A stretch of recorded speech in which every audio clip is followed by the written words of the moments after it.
ዛሬ በሐዋሳ ከተማ ምክር ቤት እና እጅግ በማከብረው የሐዋሳ ከተማ ነዋሪዎች ፊት ቆሜ ቃለ መሐላ በመፈጸም የውቢቷ ሐዋሳ ከተማ ከንቲባ በመሆን ለሁለተኛ ጊዜ እንዳገለግል እድል ማግኘቴ መንግስት ሐዋሳ ከተማን የኢትዮጵያ ብሩህ የወደፊት እጣ ፋንታ ማሳያ የበለጸገች የመኖሪያና የመዝናኛ ከተማ ለማድረግ የነደፈውን ራዕይ እውን እንዲሆን የማስተባበር ሚና እንደምወጣ በእኔ ላይ እምነት በመጣሉ በመሆኑ ይህንን ኃላፊነት በሚገባ ተገንዝቤያለሁ።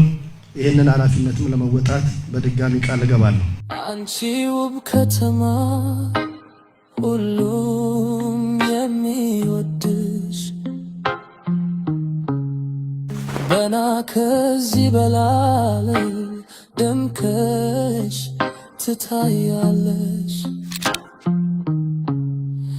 ልማትሽ ይቀጥል እድገትሽ ይስፋ